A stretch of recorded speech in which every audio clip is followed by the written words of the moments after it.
Hey there, and welcome back to Money Reset, the podcast that helps you build wealth, reset your money mindset, and create a financial future you're genuinely excited about.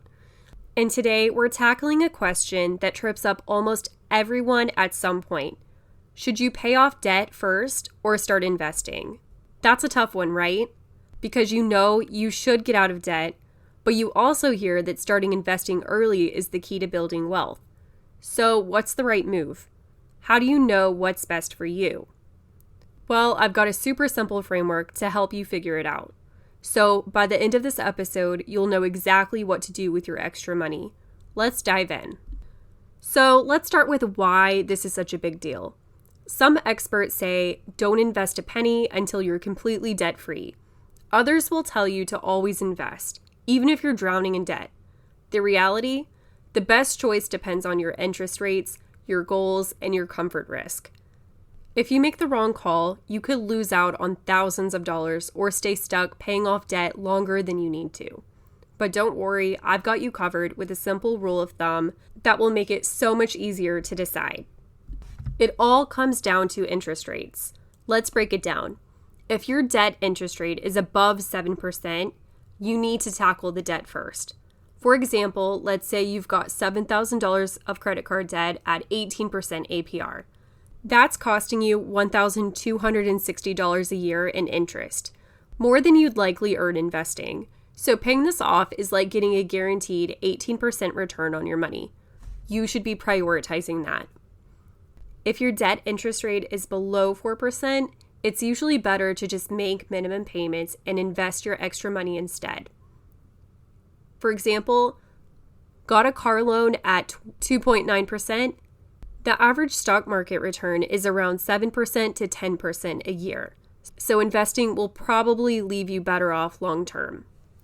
If your debt interest rate is between 4 and 7%, that's the gray zone. In this case, split your extra cash between paying down the debt and investing so you don't miss out on compound growth. For example, if you have $30,000 in student loan at 5%, put half your money towards your loans and half into something like a Roth IRA. Or another example, you've got a personal loan at 6%, maybe you send an extra $100 a month to the loan and invest another 100% monthly. Remember, the higher your interest rate, the faster your debt is growing. So paying it off first makes sense. But if your debt is cheap, under 4%, your money will likely do more for you if you're investing it. And if you're in that gray area, just balance both so you're making progress.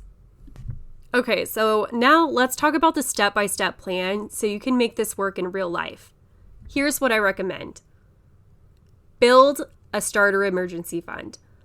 It should be about $1,000 to $2,000 so unexpected bills don't derail your progress.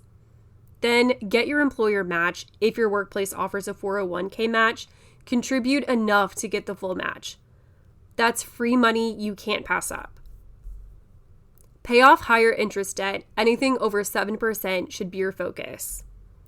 Balance moderate debt investing, debts with 4% to 7% APR. Split your extra money between paying both extra and investing so you keep moving on both fronts. And last, invest aggressively once debt is low or gone.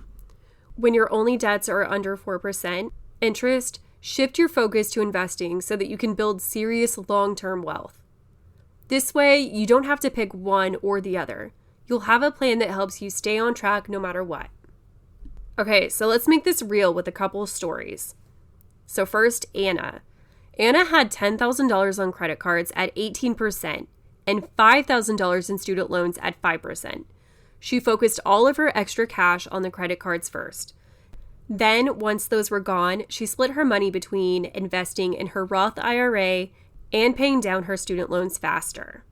Next, James had a $200,000 mortgage at 3.5%.